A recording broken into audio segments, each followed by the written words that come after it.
the topic was, or still is, the journey from psychology to yoga to Vedanta.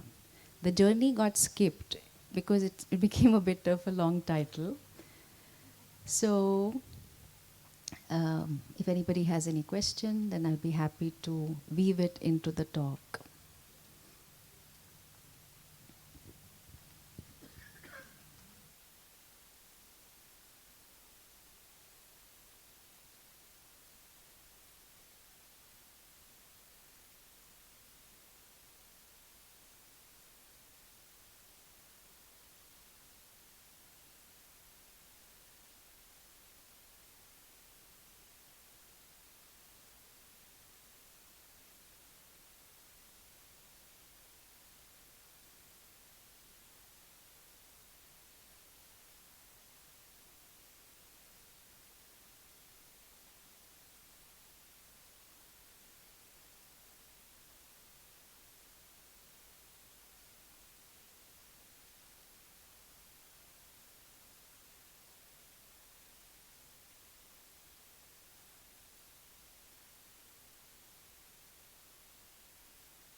So, any other question?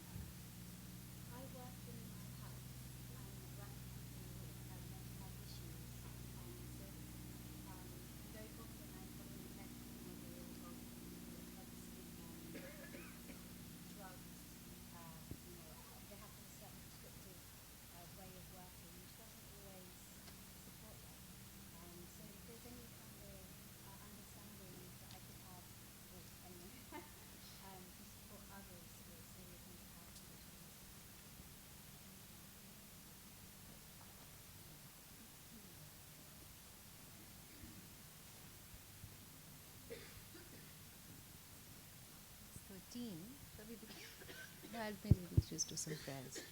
Okay, we'll do some invocatory prayers. So these are all Shanti mantras, mantras for peace, which is not really the absence of obstacles, but peace despite obstacles.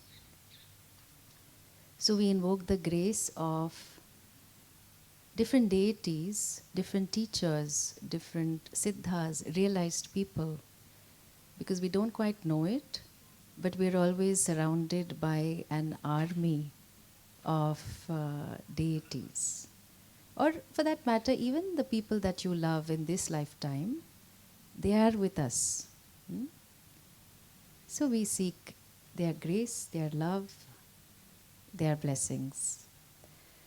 Om Shanno Mitrasham Varunaha Shanno Bhavatvaryama Shanna Indro Brahaspatihi Shanno Vishnururukramaha Namo Brahmane Namaste Vayo Tvameva Pratyaksham Brahmasi Tvameva Pratyaksham Brahma Vadishyami Ritam Vadishyami Satyam Vadishyami Tanmamavatu Tadvaktaramavatu Avatu Mam Avatu Vaktaram Om Shanti Shanti Shantihi Om Sahana Vavatu Sahanau Bhunaktu Sahaviryankaravavahai Tejasvinavadhitamastu ma vidvishavahai.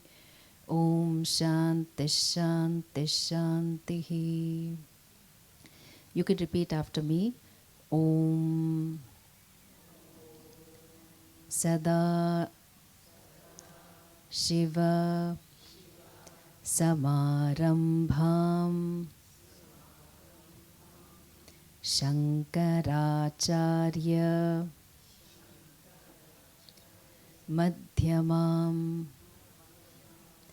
Asmadacharya Paryantam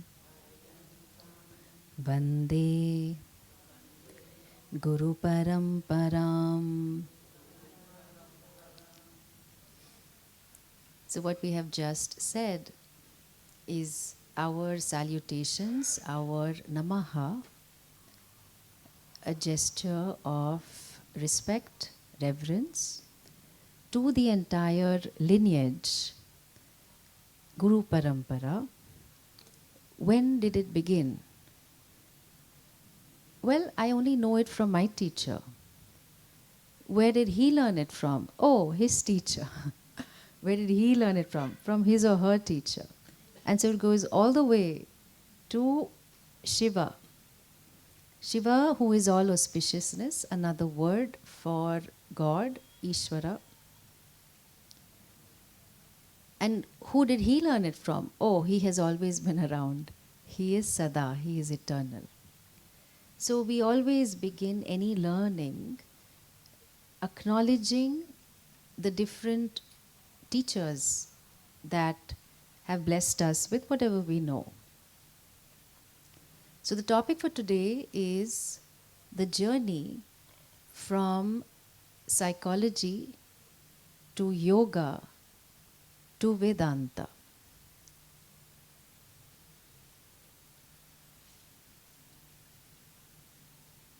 From the time that we are born, we are searching for the infallible, one who can do no wrong. And the uniqueness about the human being, the infant, is that as helpless as the child is also given the ability to trust. The child has no idea what one's caregivers are like. But let's say the father or the mother throw up the child in the air. The child just completely trusts that I will be okay. If the child had an adult mind, would have got a heart attack then and there. Do my parents really have the arm strength to hold me? Because they're throwing me up in the air. But this is the gift of the human form, and actually every form, that although the child feels so helpless, and it's only the human child that has to wait for quite a while before he or she can be on one's own, has to be looked after. But that becomes easier because of the ability to trust. There's complete trust. Whoever is the caregiver, or there are many caregivers. And that goes on for a few years. But in the process, what happens is, no human being is consistent. Cannot be. That comes with a human form. And so, I thought my mother will always be there for me, but she abandons me when she goes to the washroom, or she has meals to cook. And there are times that she depends on the father when she sees a cockroach or a lizard in the room, that has crawled into the house. She is screaming away. And I thought my mother was all powerful, but hey, she isn't. And so, okay, maybe my dad is all powerful. But then I hear how his voice quivers when the boss calls. And so I am looking, who is that person whom I can totally trust, who will always be there for me, who will look after me, who will take care of me, with whom I will feel safe and happy. And that search continues across one's lifetime. That search moves on to one's friends, best friend, boyfriend, girlfriend, perhaps partner, and then to one's children also, then perhaps to one's grandchildren also. That becomes a product development project. I will I will make my child or grandchild multifaceted, and so on and so forth. So, this search for the infallible, or rather, search for flawlessness, search for perfection, is something we cannot give up. It's there. It's subconscious, it's unconscious sometimes. I mean, definitely it's unconscious, subconscious sometimes. And we find ourselves disappointed. We find that our trust has been betrayed, and that is inevitable. It's not the fault of your parents or your other caregivers or your boyfriend or girlfriend or partner or friends or colleagues. It's just that nobody can be consistent, including you. So then what does one do? So this we keep this aside for the moment. You know, really speaking, this search for the infallible is search for God. But because of our orientation regarding religion, that religion is something we don't talk about. It's a personal thing, and it needs to be separate from the state, you know, like how it is in some cultures. And that has a historical background. But anyway, so if I were to talk about my life, uh, I joke about it, I never really grew out of teenage angst. All of us experience that. So, all these questions, why am I here? What am I doing? What is the purpose of life? Who is God? Etc. They troubled me very, very deeply. I must have been 11 or 12. And I would just look for something that would give me answers to this. So I grew up in a convent school. I studied in a convent school. And I was very impressed with the nuns. So I just found them very giving. And I guess that, oh, maybe because you're studying the Bible, that's why they are like this. And so I started to look at the Bible. And I was convinced that I have to convert to Christianity because I was born I am still, I was born a Hindu. So, so once I was talking to my grandfather, Ajja, and so I was, preteen rebellion. So all this Hinduism is all nonsense, and I want to be a Christian. And he said something very profound. He said, "You have no right to criticize something that you do not understand. What do you know of Hinduism?" And I said, "Yeah, that's true. I actually don't know much." He said, "Okay, just hang on. You're still young. You're not at a legal age where you can convert. So why don't you do some reading?"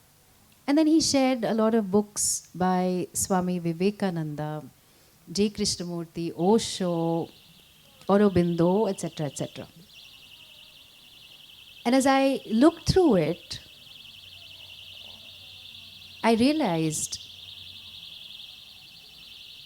that there was a lot that I could understand, and there was a lot I could not understand. But I knew that this is a little hasty decision, and let me defer this. So I guess that, okay, if I cannot figure out God, then let me try and figure out human beings. So I drifted into psychology and then trained as a clinical psychologist and counselor, so masters and MPhil and so on and so forth. And, the area of psychology helps us to move from the different identities that we adopt. So, depending on how people treat you and what you think of yourself, we all have growing identities. And I often say this, if you don't know who you are, other people will tell you who you are. And if that's okay with you, well, good luck to you. But very often we rebel against the idea that other people impose on us. Like, you don't tell me who I am, I will tell you who I am and what I want to do, and so on and so forth.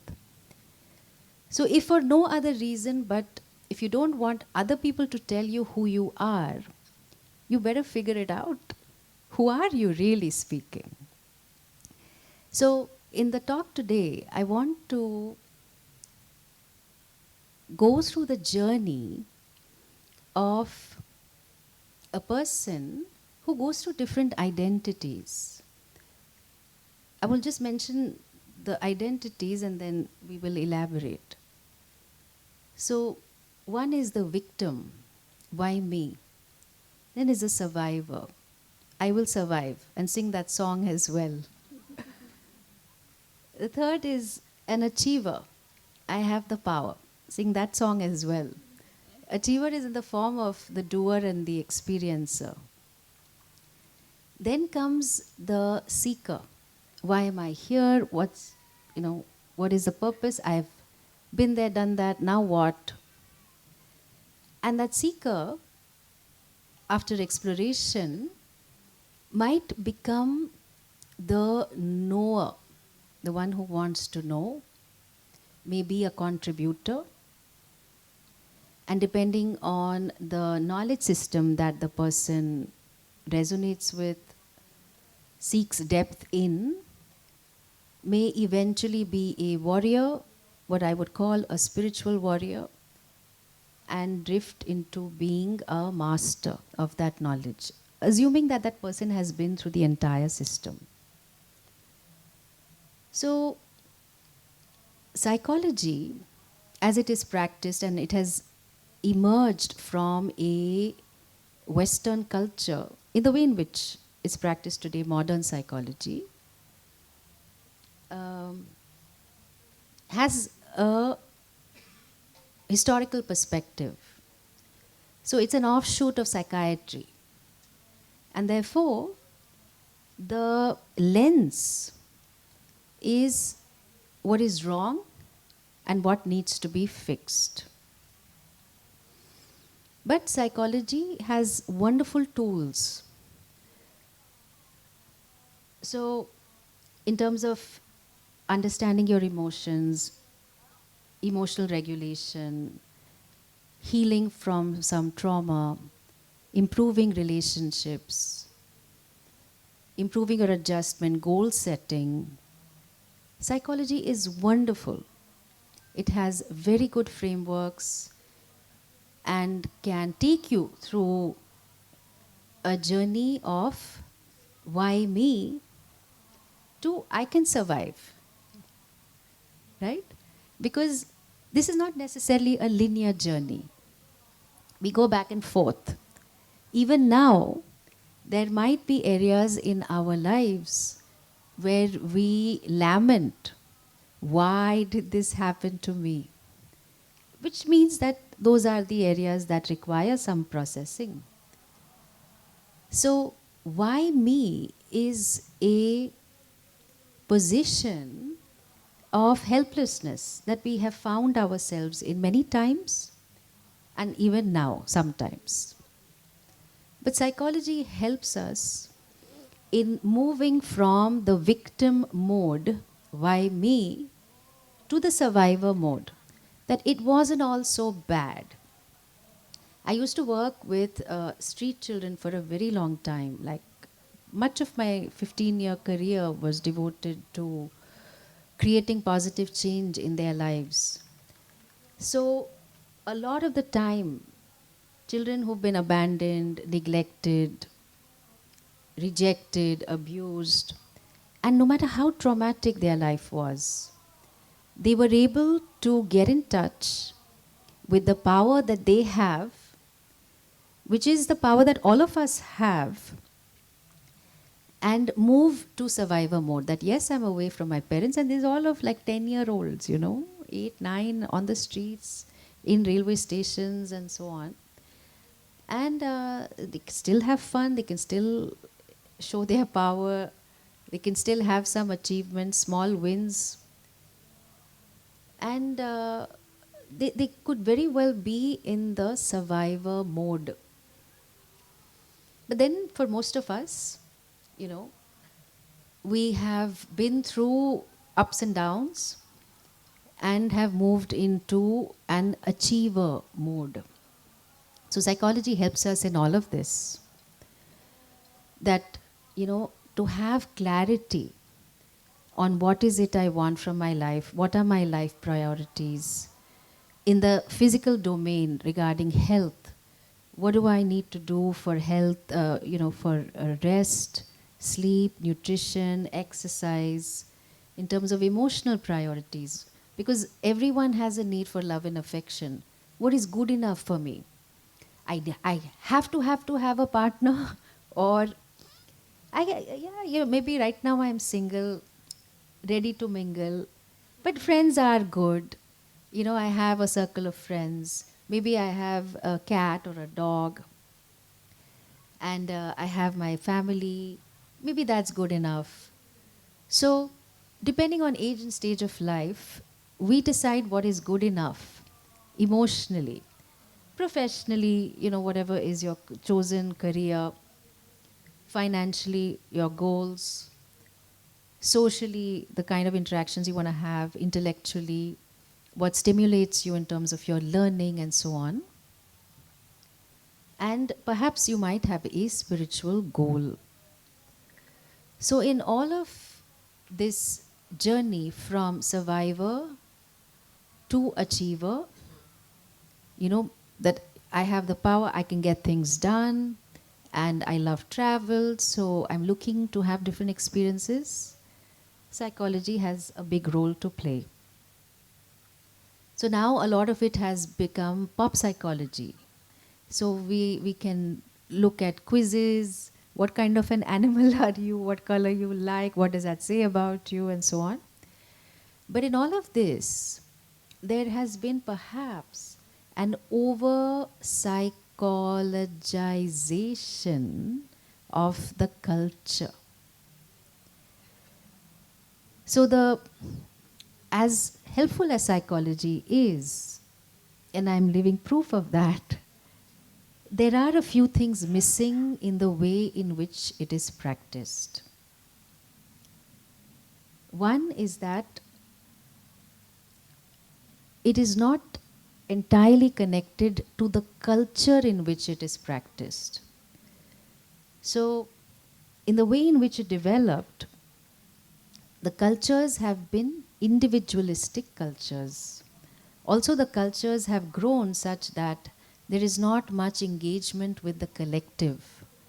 There is too much focus on I, me, mine. My thoughts, my desires, my feelings, my sensations, my everything. And that's fine, that's important. But not at the exclusion of what is going on with other people. And so there is this overemphasis on the individual denies the collective experience that we all have and that we all seek. So I remember when I had gone to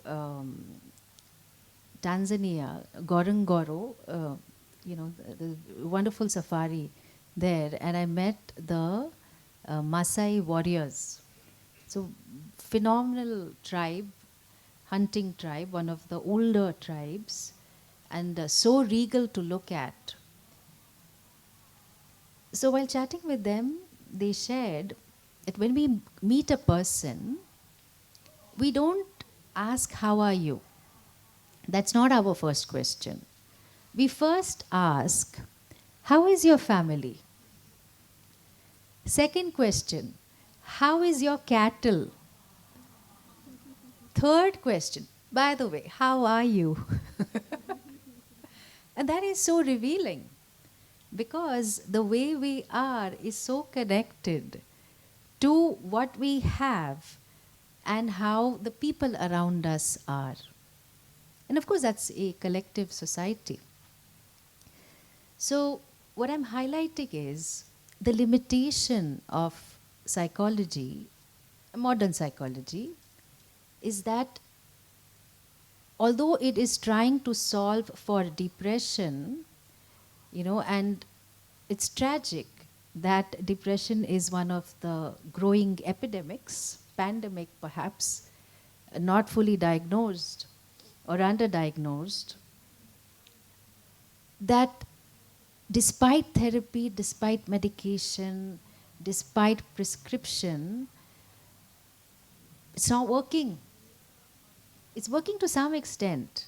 It's like Band-Aid approach, but some of the wounds are very deep.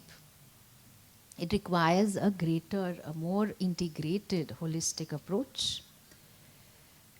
And the second limitation I find in psychology is it has made us hypersensitive and a little too fragile. So now people, like a simple life challenge has become something that requires therapeutic intervention. Like one of my students in the US said to me, now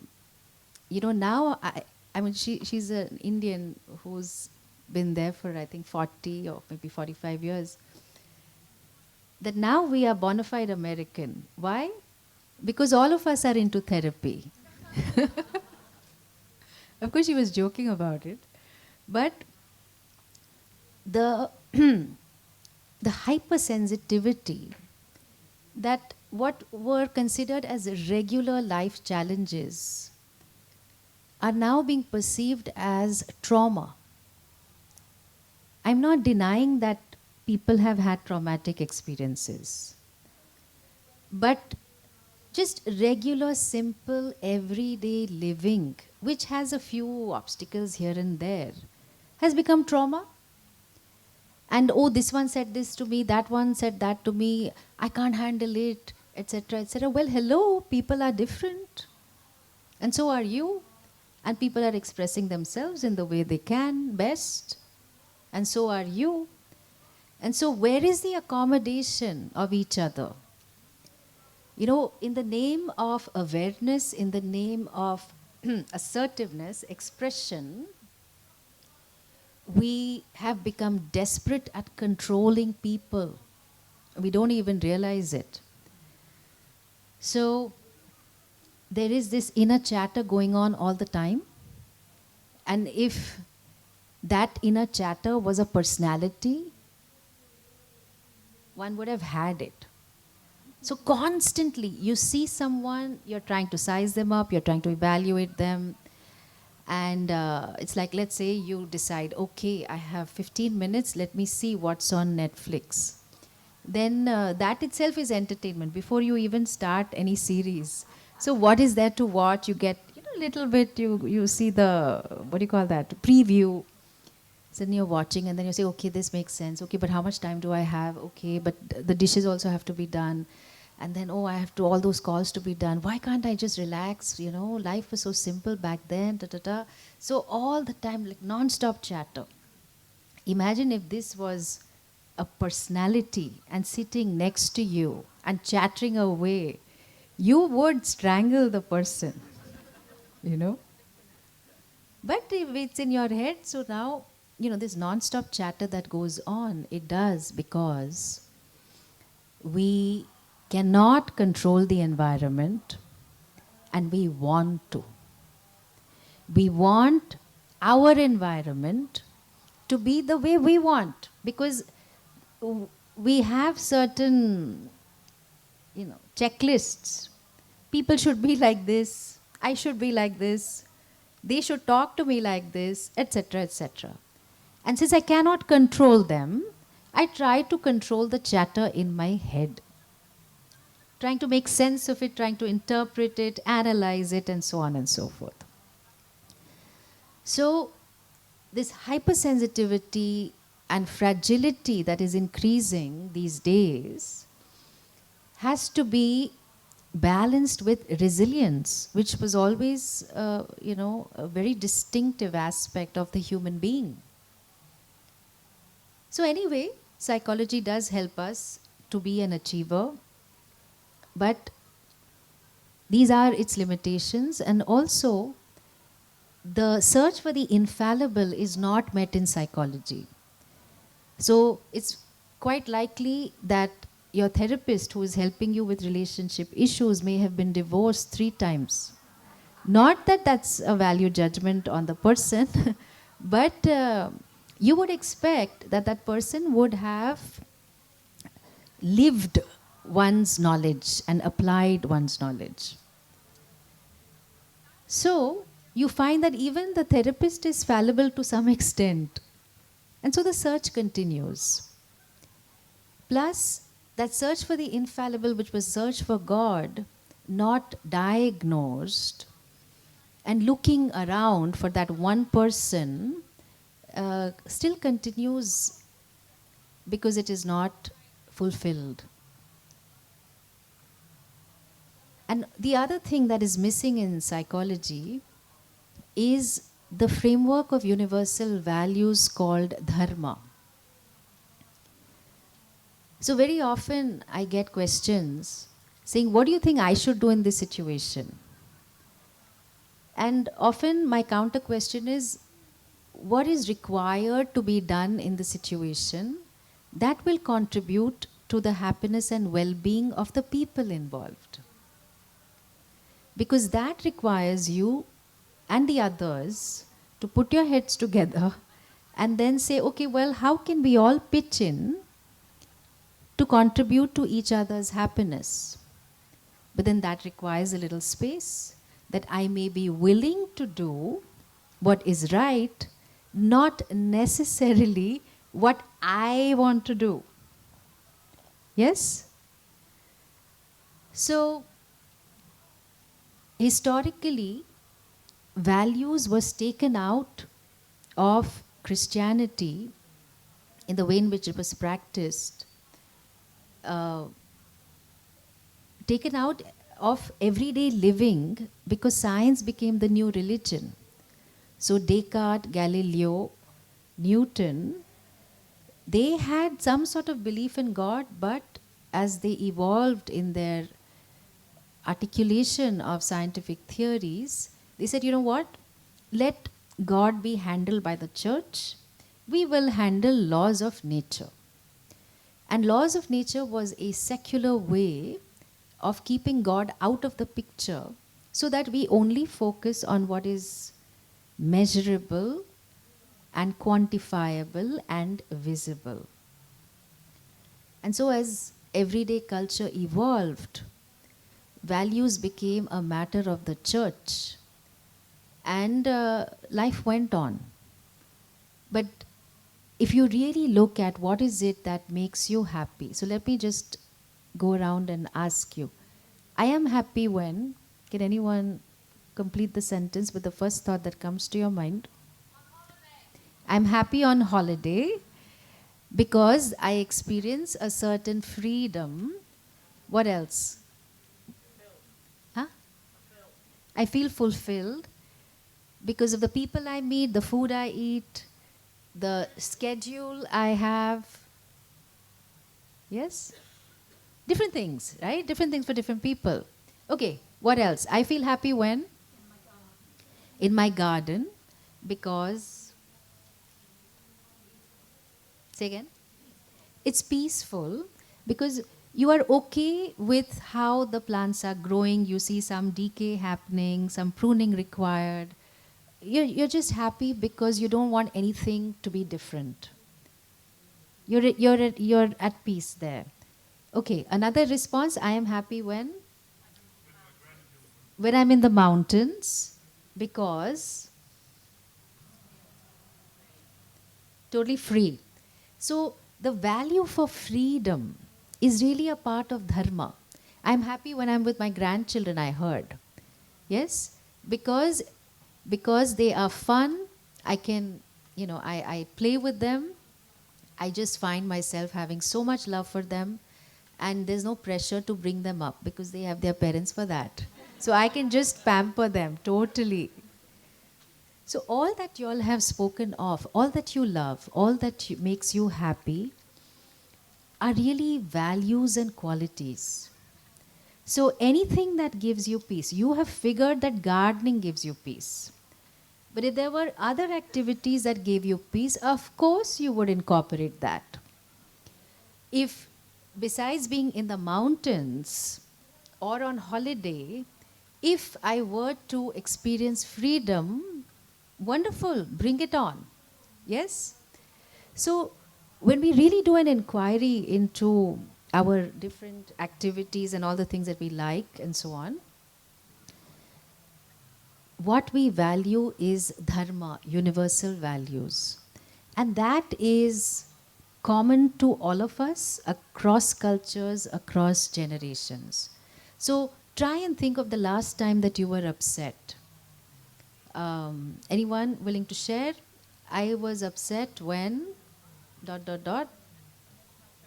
I missed my train because you wanted to get to a particular place. Punctuality is important to you, and then you had to face some hassles, right? So the dharma of the situation was not met. That either you didn't manage your time properly or you got delayed, and so you landed there, and that got you upset, right? Anyone else? I the last time I was upset was because my children don't wash the dishes. Yeah, it's so common. So, so I do so much for my children, and they are not upholding their minimal responsibility, right? And so, the thing about dharma is that it is, it's based on mutual reciprocity. I don't want to be hurt, you don't want to be hurt. We all understand this. I want to be accepted, you want to be accepted. And so you're saying, well, I'm doing so much for you, like I'm doing at least 20 things for you, can you not do 2 things for me? Right? And you are absolutely justified in saying that or feeling that. Maybe saying that we will have to figure out how best to say it so that they receive it and do something about it. Okay, so if these are the things that are missing in psychology, okay, the universal framework of dharma, the collective experience, and reminding us of the resilient human spirit that is there. Has anyone read Man's Search for Meaning, Viktor Frankl? Yeah, I really recommend you read it. So this person who was in a concentration camp in Germany, how he found a search for meaning, and it's just not anecdotal. Because what he's highlighting is that no matter how difficult your situation is, it is your articulated purpose and the meaning that you give to your life that makes your entire life meaningful. And that universally we have this search for meaning. And so we go about it in different ways. Now, if one is lucky to have come to the World Yoga Festival, or even before this, been introduced to yoga, then one can move from being an achiever who is a doer and an experiencer to a seeker. Because yoga is a complete system in many, many ways.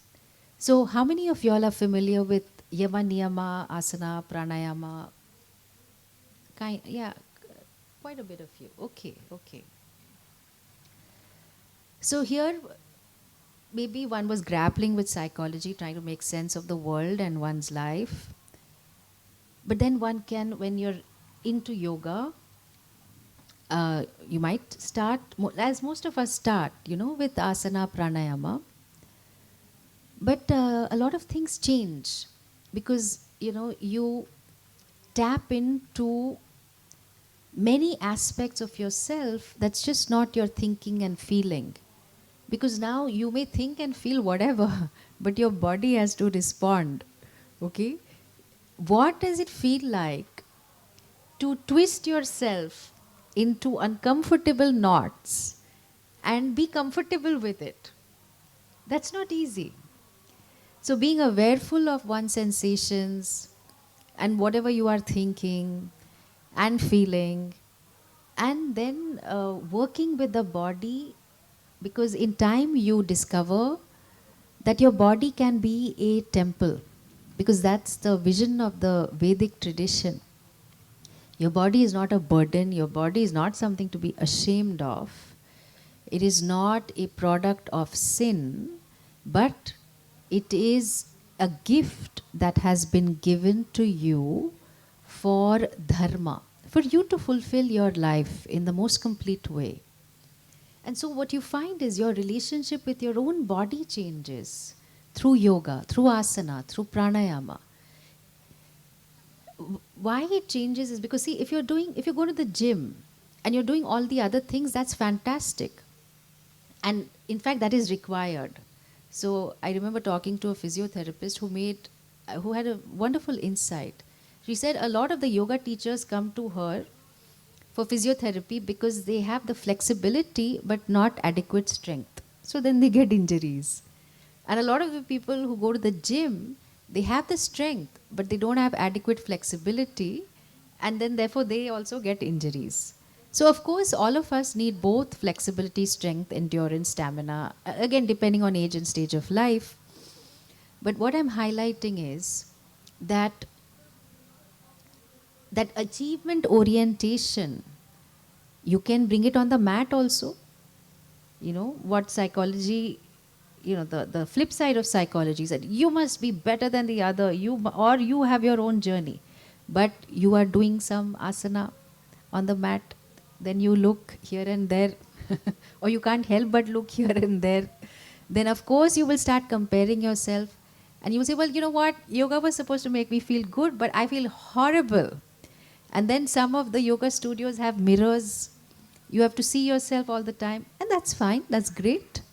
But we are so oriented to judging ourselves, not in very favorable ways, that the more you look into the mirror, you can only find flaws.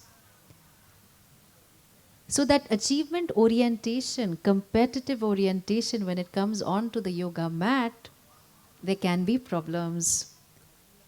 So, but luckily, yama niyama, the practice of satyam, ahimsa. So everybody's familiar with it, right? Who is not familiar with it? Okay. So, before even one gets to asana, as a part of the entire system, the practice of values is so integral to the human pursuit. So that I will not harm you, I will not hurt you, and I don't expect to be hurt. Ahimsa. When do I do it? Every day. So it's not like it's a part of a yoga class. You do it every day. That's the effort. Truthfulness. Even a thief who holds a gun to your head will say, tell me the truth. How much do you have? So we're all inclined towards this practice of universal values. So non-injury, truthfulness, satyam, aparigraha, non-stealing, non-possessiveness, that's asteya. So, that this is mine. Like I remember being invited for lunch to somebody's house, and this woman, she has an only child. There were other children as well, who were invited. And immediately, she wanted to serve her child first. So she took out all the choicest pieces of the kofta. I don't know, how do you describe? Like, what is kofta? Yeah. Like some balls that have been marinated with some sauces in some gravy, okay? So she just took that out. And then the other mother saying, but our children are, are also there. And she just thought, yeah, that's what I am supposed to do. So this too much emphasis on I, me, mine that we all experience as a part of the yoga yama. Yama is observances, things that we tend to do, but we must learn to avoid doing. That too much possessiveness. That yes, nobody is taking away what is yours, but don't get too obsessed about it. So aparigraha, non-possessiveness, and brahmacharya. So walking the path of Brahman, it can also be translated as the way you discipline your body and mind. Some people translate it as celibacy. So it depends on the context. But sexual moderation, all these are very, very important values, observances that one needs to have. Because if you just jump into the asana practice without having these basic values that one is practicing on a regular basis, then the pranayama asana is not going to do you any good. Then there is the niyama. So niyama are all things that one must practice, learn to practice, because we all value it. So what are they? Santosham, contentment. That I'm happy, I acknowledge what I have. I may aspire for more, but this constant restlessness that we all experience, this is not enough, I'm not enough, you are not enough, trying to desperately change the other and oneself. Be okay with what is. Learn to recognize the gifts and the grace that one has. So, that reminding oneself of that. In Sanskrit, we have a lovely word, which kind of translates as grateful, but it's little more than that. It is kritagnaha. Kritagnaha means kritam janati iti kritagnaha. I know what has been done for me, and so I cannot help but be grateful. A very beautiful word. So, in modern days, we're talking about the great practice of gratitude. It's not something that you can force. When you just recognize all that has been done for you by farmers, by service providers, by vendors, just for us to be here, so many people have worked hard. And I can't really say, oh, but you know what, I just paid for the ticket. Yeah, sure, you tried to reduce it to a monetary value, but so much goes into just keeping us alive. So we move from being an achiever, which is a doer and an experiencer. When we get into yoga, yama, niyama makes us more softer, more gentler, and more cognizant of how we are engaging with other people around us. Then, of course, asana pranayama, phenomenal health benefits, psychological benefits, and you learn to work with yourself, because you realize you cannot escape yourself. Not only in this lifetime, across lifetimes, in the light of Vedanta, you have to deal with yourself. So it all helps us, yeah. Just simple regulation of prana. Of course, one is involuntarily breathing, but in the way in which we are able to regulate it has such phenomenal benefits for the entire system. So, besides pranayama, then we have dharana, dhyana, pratyahara. Pratyahara is that I am focused externally, and that's part of the reason why we also close our eyes during meditation. Because you see red, let's say, okay? Suppose we can also do open eye meditation, which I often encourage as well. So you say, okay, so now, we're going to meditate, okay? But then you see red, and then you remember, oh, give me red. That was a tagline for battery. And then battery, that reminds me, I don't know if there are enough batteries in my video camera, and that maybe I should upgrade my video camera. It's been a while now, and with all this latest technology and 4K and all that, maybe HD quality, so your mind is just gone, okay? So that's why, as a part of pratyahara, I'm just giving that example, that we deliberately withdraw our attention for a short while so that we can be with ourselves. And then there is dharana, one-pointedness, dhyana, again, that ability to focus and stay with a subject matter It could be a mantra, it could be an object, it could be a symbol, then lends itself into a very deep level of absorption, then eventually leading to samadhi, which is an experience of oneness. So, what you're meditating on, you are one with that.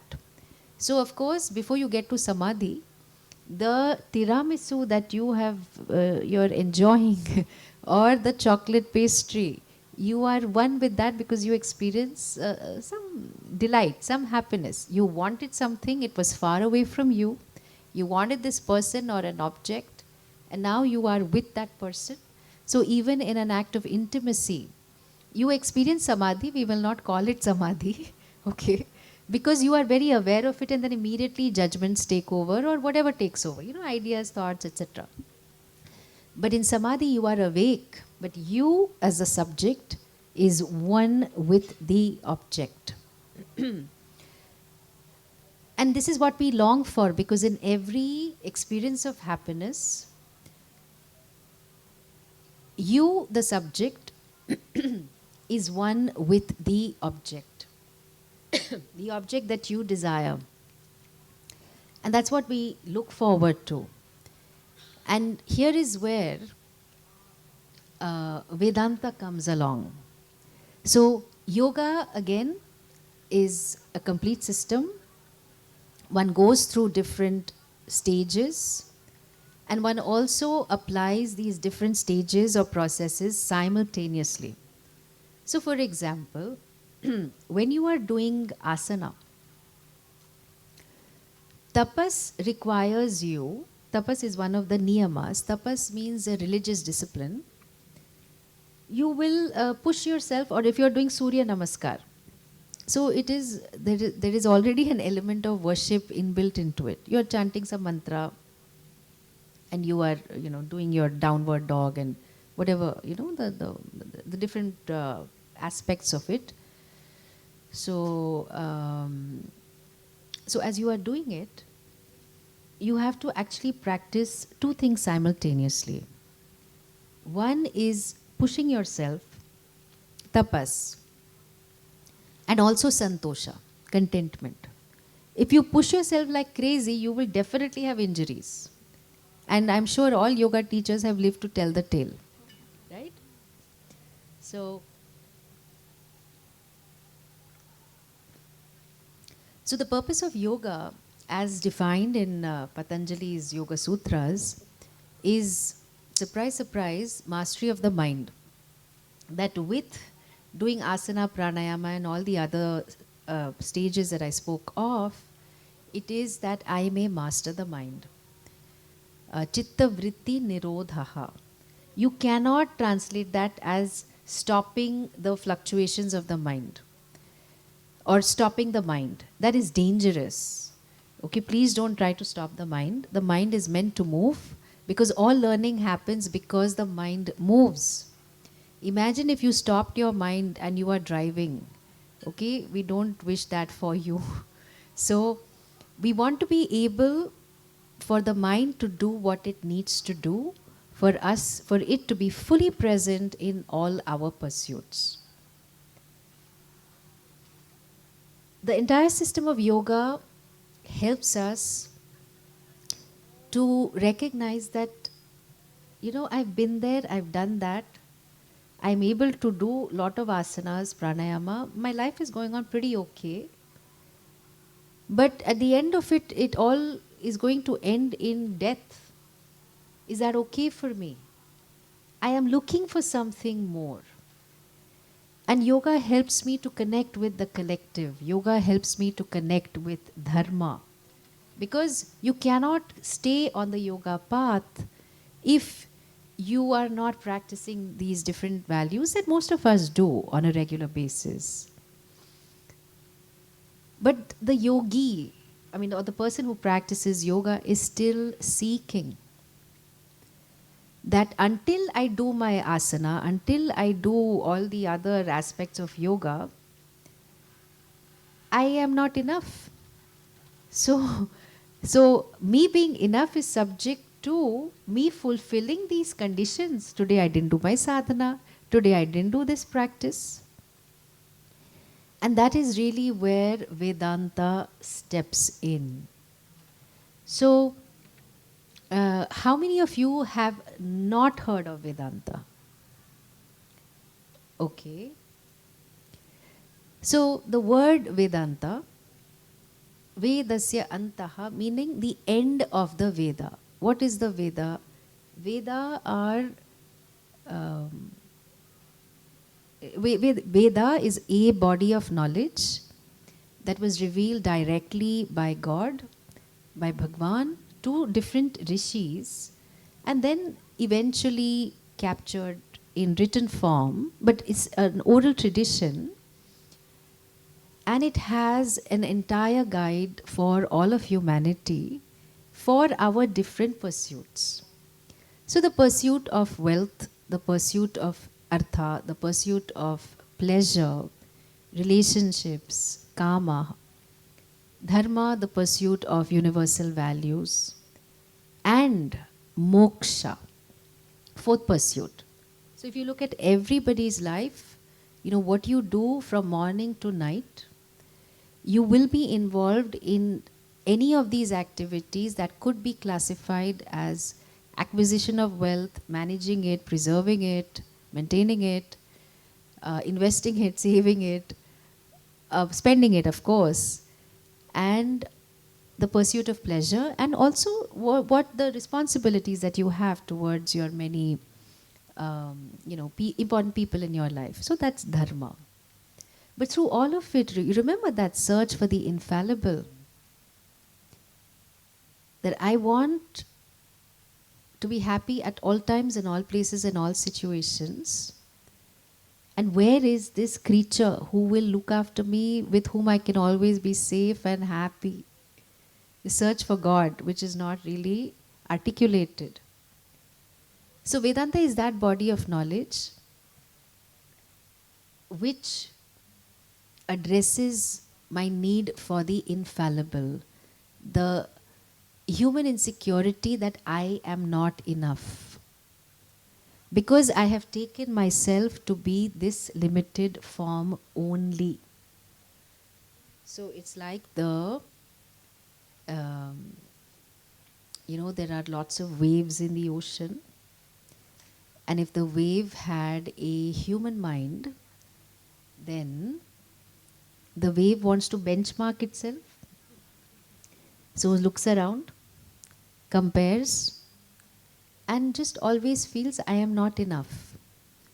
Then maybe tries yoga, alternative healing, psychology, focus on, sorting out my mind, my thoughts, my emotions, my behavior, and all that.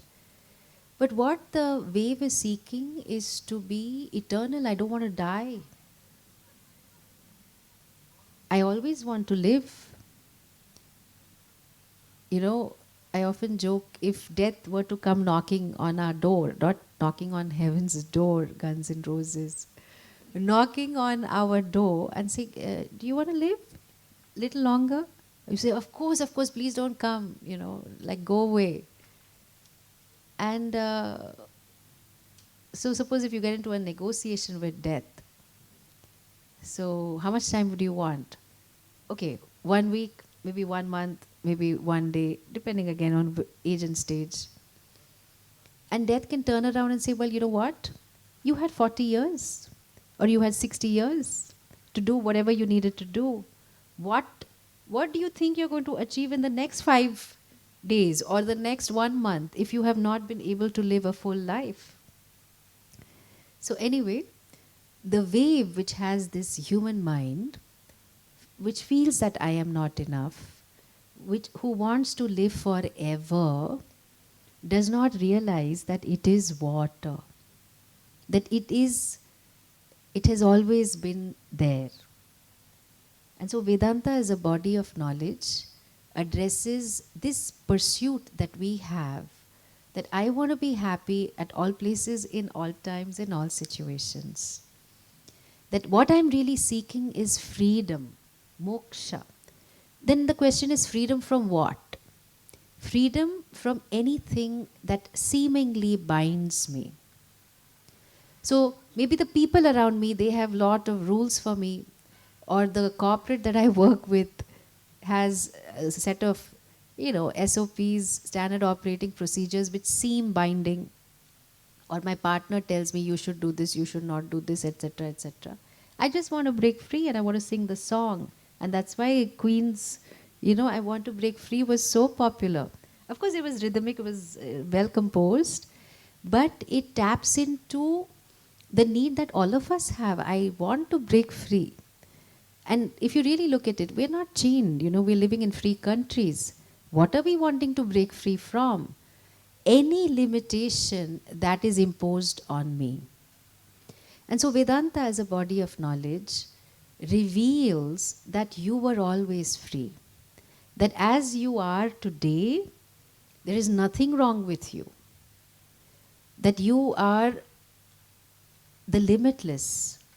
You may experience limitations because of the form, but that is not the absolute reality.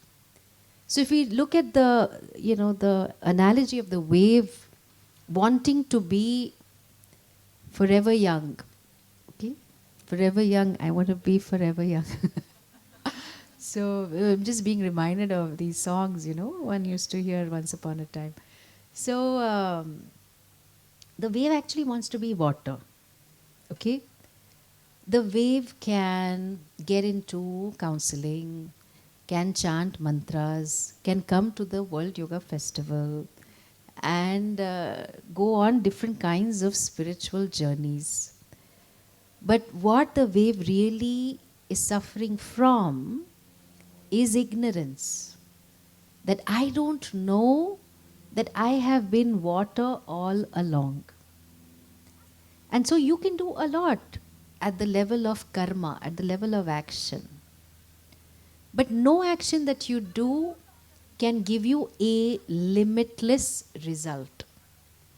Because all action is limited. It is done with a limited form. It will give you a limited result. But what you are really seeking is the infallible. What you are seeking is the limitless.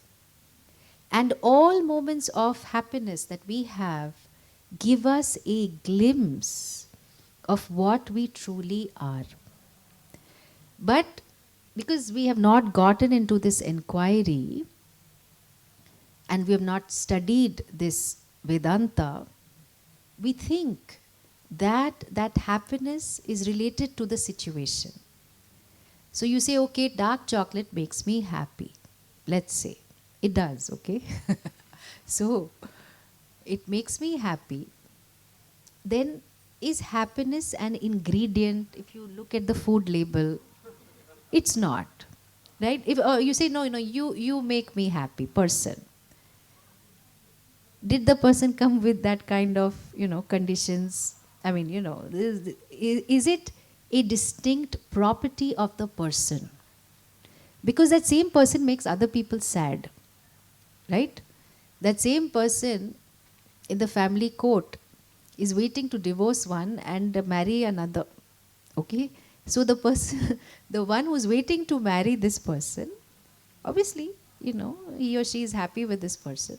But the one who's waiting to divorce, the same person, is like, I'll be so happy if I'm away from this person, right? So then, it's a little puzzling. Happiness does not lie in dark chocolate. It's not an ingredient. Happiness is not an ingredient, so to speak, or a property of the person. Maybe it's a part, like you can amputate, like take it away from that person. No, it's not a part, it's not a property. No, but when we are together, there is magic. Okay. What happens in, and Vedanta goes into very deep analysis, inquiry of the human experience and reveals the limitless that you are. So the sadhana in Vedanta is to appear in class and listen to the Guru. What is the Guru doing? The Guru is revealing what is there in the scriptures. The Guru is playing the role of a sculptor. So you are asking, who are you? Who am I? And the Guru may We say, well, you're not an elephant, you're not a donkey, you're not this, you're not that. But I mean, that's on a lighter note. But you have taken yourself to be certain identities, and you have a loyalty to the identity because it makes you feel good. But you say you're a mother, or you say you are a professional. Are you doing that 24/7? No. Definitely you go to sleep in the night. For a few hours, you are not that role. For a few hours, when you are playing other roles, you are not that role. So, all the things that you anchor yourself on are actually changing. You anchor yourself on certain thoughts, certain feelings, certain affirmations, certain roles. They are changing. And Vedanta points to the changeless that you are. So the wave who is struggling to get along and feeling so lonely and thinking, I need to connect with the other waves and they don't understand me and why is life so difficult, has to just be told, I am water, I pervade all waves, I pervade all forms, that there is never a moment that I am not there. That what I am really experiencing is myself in another form. That the skin has a protective function only. The skin does not say, I am separate from the other. It has a function. And the skin does a fantastic job. But it works as a beautiful boundary for the body. Otherwise, our guts will be spilling out as we walk. We don't want that. Right? So, we have this limited form, like the wave has a limited form, but what is the content, what is it about this form that is unchanging? The word is Chaitanyam, consciousness. And all of Vedanta is helping us see that through all the experiences, through all my thoughts, through all my emotions, what is it that is constant? What is it that is unchanging? And that is really you. That in all your efforts to even become something different, what is unchanging is not matter. So at the level of the wave, at the level of the body, the form,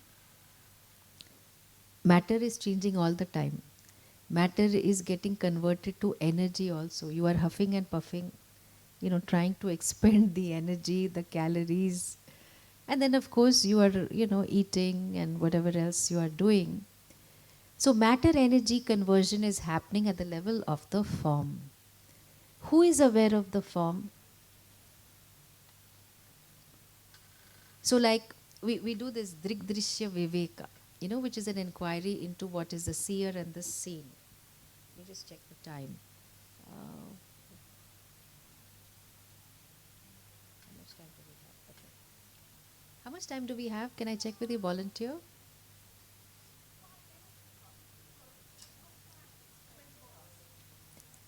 Yeah. I mean, in terms of the next speaker.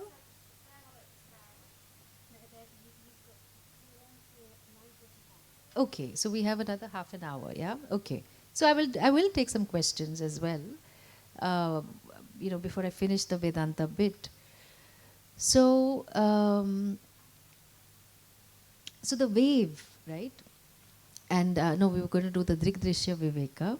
So just travel with me on this, okay? Your eyes are open. You see different sights, okay? You may see a star very far away, and you may see an elephant, which is very big here, close by. The forms are changing, yes, but your eyes are seemingly constant. This is our experience, right? Then you go to an ophthalmologist. It's been a while, you've not had a checkup. So you go to the world's best ophthalmologist. Then he or she is supposed to give you prescription glasses. But she actually asks you, okay, I'm going to put these lenses. Can you read? Then you try, oh, LMKT. Okay, try again. And then you try to read. So what you're doing is, you are trying to adjust your eyes to see what is on the screen, but your mind is able to see how you are seeing. What I mean by that is how sharp your vision is or how dull it is. And you say, well, these glasses don't work for me, give me something else. So, with respect to your eyes are relatively changing, or rather the capacity of their vision is changing, but your mind is relatively constant.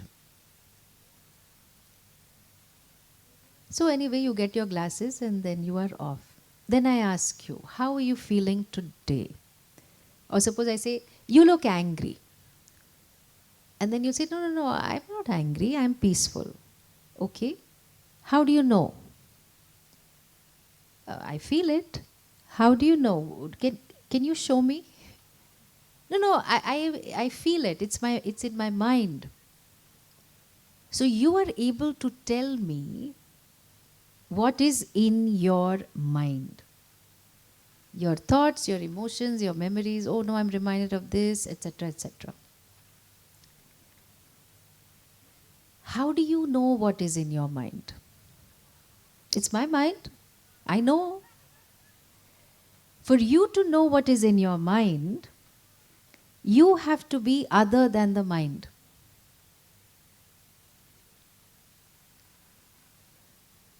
That there is an aspect of you that is unchanging and your mind is changing. Because we experience that, right? Throughout the day, you have different moods, you have different ideas, different thoughts. Your body experiences different sensations. All of this is changing. But we don't quite know what that is, but it is our lived experience. That there is something about me that is not changing. And so when a friend meets you after a very long time, and they'll say, you've changed. And then you say, not really. And then sometimes they'll say, you have not changed at all. And then, of course, you say, no, I have changed a little bit. So we're holding the paradox of being changeless and changing.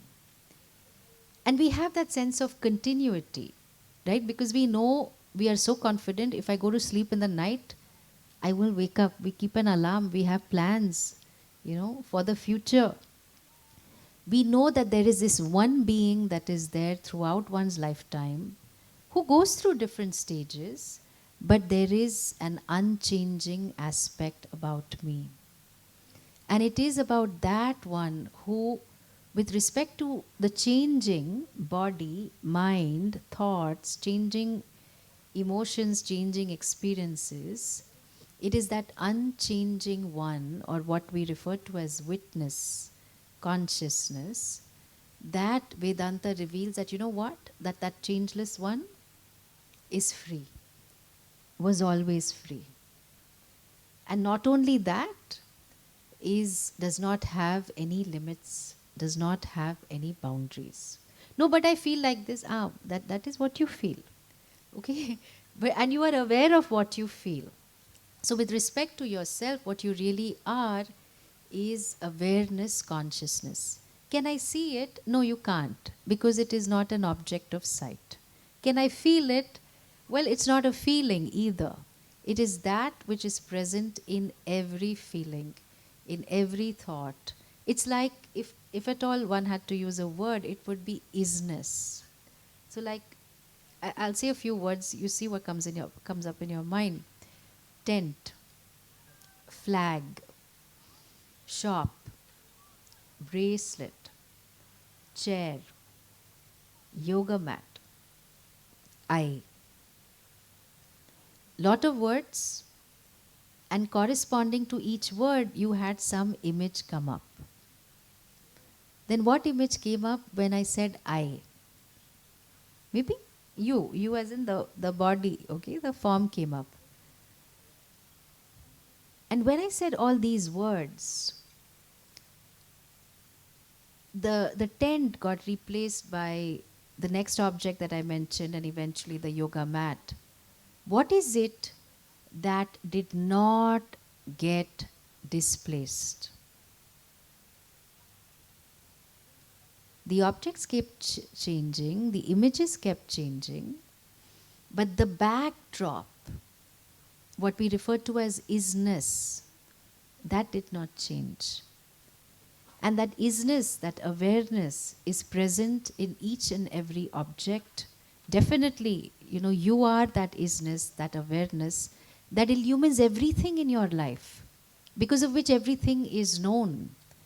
And so that wave that struggles with finitude, that struggles with limitation, is told that you were always water. And that person's search comes to an end. Eventually, in the journey, we started with the victim, the survivor, the achiever who's trying to experience a lot of things, do a lot of things, who eventually becomes the seeker, exploring different modalities, healing modalities, spirituality, etc. And then when the person comes to Vedanta, the person realizes that what I have been seeking is because I did not know who I was. There was self-ignorance, and therefore knowledge is the only way that will resolve this for me. Anything the wave does will not be enough.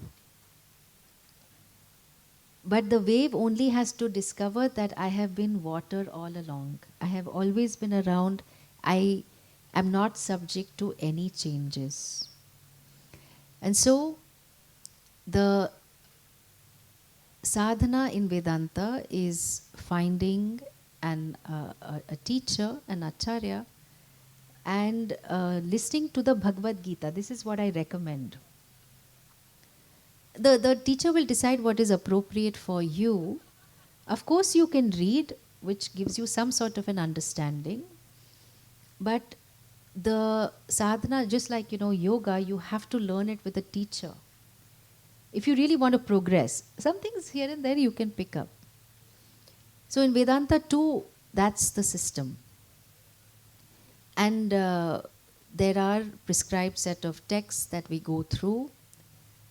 And it is the only pursuit that reveals that you were always free.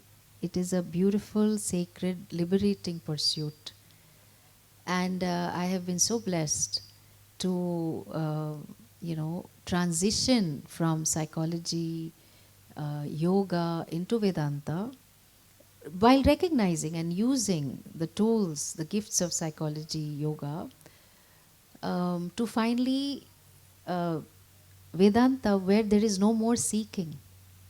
Because all the seeking that we do is so that we have no more seeking. Right? And it's paradoxical. So I really wish all of you well, that may you complete your human pursuit in the way in which it best fulfills you. I'll take a few questions. My book, You Matter, Insights from Vedanta, is available in the info tent. And there are 2 sets of books by my guru, Value of Values, morning meditation prayers, which I strongly recommend. If any copies are available, then please pick them up.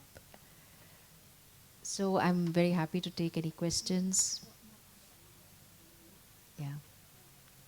Yes. So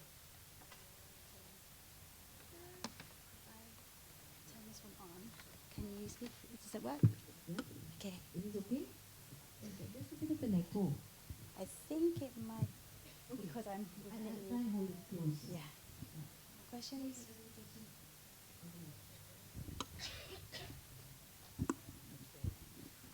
I'm wondering where to go to seek out a teacher. Yeah. So what I recommend, can you hear me? Sorry? Can you hear me? Yes. Yeah. Okay. I would suggest that you check out some YouTube videos because there are lots of teachers. See whom you can resonate with. And what is very important when you find a teacher is the accessibility of the teacher. You want to make sure that you have the opportunity to engage and clarify your understanding.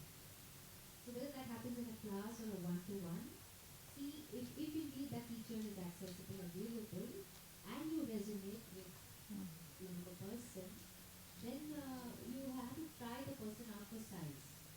Okay? So listen in for a while and then commit. Thank you. Good luck. Anyone else?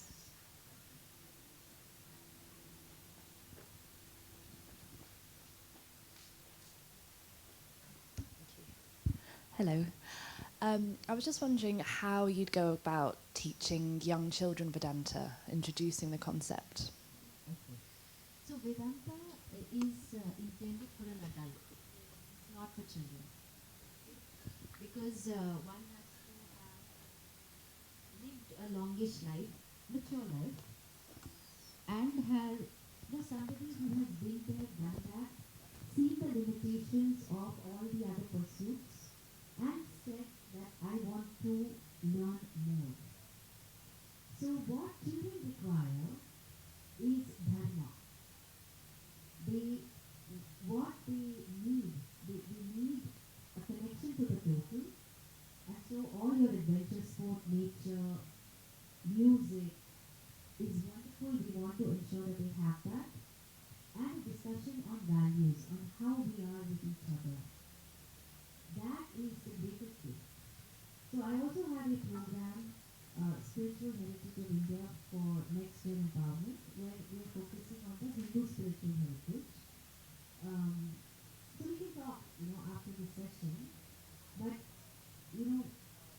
talking about values without preaching, without moralizing is very, very important. And if children learn that all my actions have consequences, good, bad, and ugly, and so therefore I think clearly about what I'm going to do, and I want to be, I don't want to be hurt, the other doesn't want to be hurt, and just applies this, the person who has gone a long way. So there are a few workshops I've done for children and youth, which are also in the courses, so we can talk more. Okay? Because this can easily be applied. Yeah. Okay. You have a question.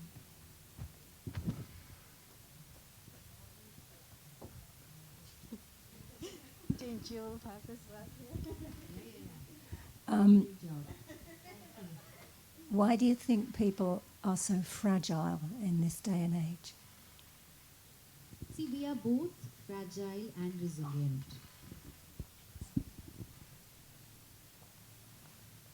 Because we might have lived through times where there was a lot of suppression, repression, and a lot more incidents of people having gone through trauma are emerging, as well as the trend of the day.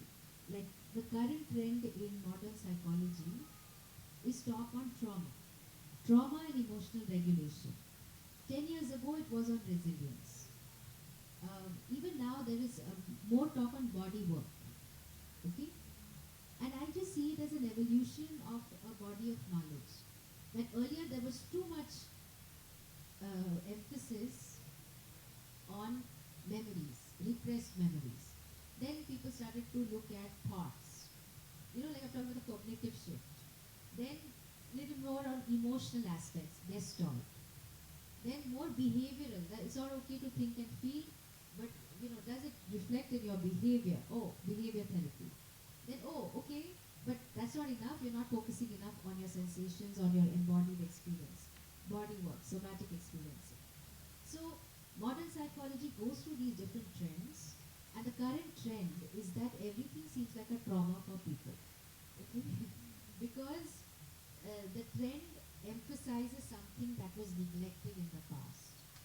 But all I will say is that if we look across civilizations, our own ancestors, we don't have to look far, our own parents, our grandparents, ancestors, such resilience. And so we want to recognize that we are both fragile and resilient. And the fragility is really our vulnerability, which is important because we are sensitive people and we want to respond in different ways, appropriately to others. Alongside that, we have an enormous strength of spirit that we have survived a lot and live to tell the tale. Okay. Yes? There's a question there. No one can hear you. How much of that is an identity? So if we completely were to detach from any past traumas or anything like this, then would those problems then cease to exist? What would happen? Yeah, see, when it comes to trauma, one has to heal from it. There's no question about it. Yeah? We cannot detach from it. I can use the same knife.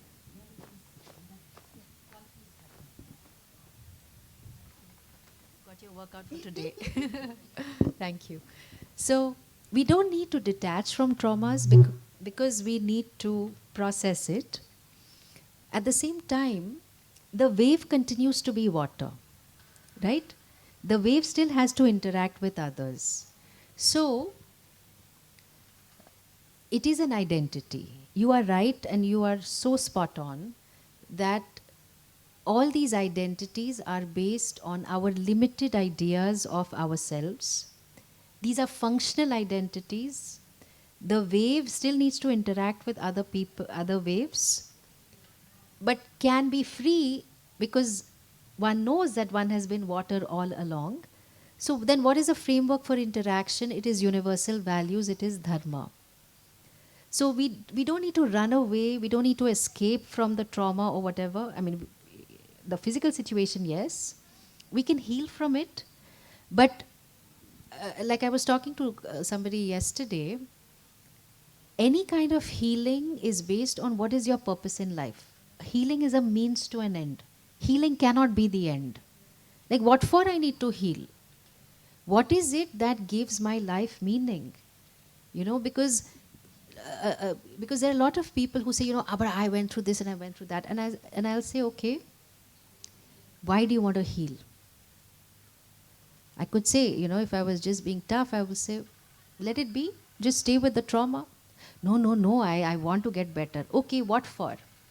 What is it that gives meaning to my life now? That you couldn't change what happened, but that's bad enough. But why are you punishing yourself by defining yourself by events?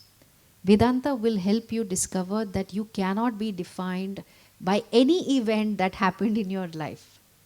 Because event happened to body and form which was changing, and you are aware of the body and form, and you as in you, the unchanging. Does that help?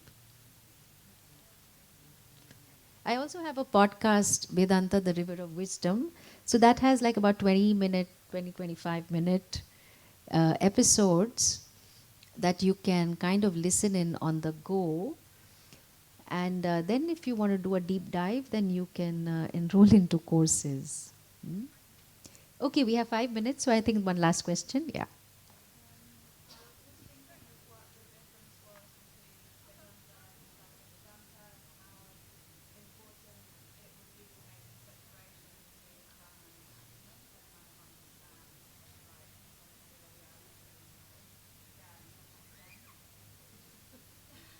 Well, there are 2 or 3 questions in your question, which is okay.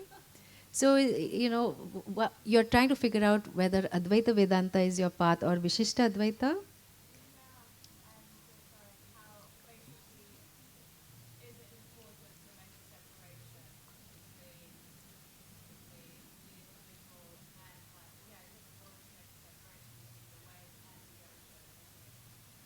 Yeah. So here, um, I think some more listening to Vedanta will help. Hmm? Suppose I could say sweetheart, I could say darling, but I'm referring to the same person. So Brahman and Atma are like that, okay? They are words pointing to the same being from a particular standpoint. So generally the word Atma is used for the being, the person. But what Atma, Sanskrit word really means is that which pervades everything. Okay? Brahman, the limitless, that also has the same meaning. So when we are talking about the unchanging nature of the being, I can use the word Brahman for you. I can also use the word Atma for you. So there is a little bit of getting used to the vocabulary which comes with any meta knowledge. Like you say, open windows. I don't mean the hole in the wall. I mean the software. So Vedanta also has these meta terms that we want to learn the meaning of, and then when we are exposed to the text, then it all makes sense. Okay. So it was lovely to be with all of you on my birthday today. Yeah. So I wish you well. Thank you very much. So lots of love and prayers to all of you. Om.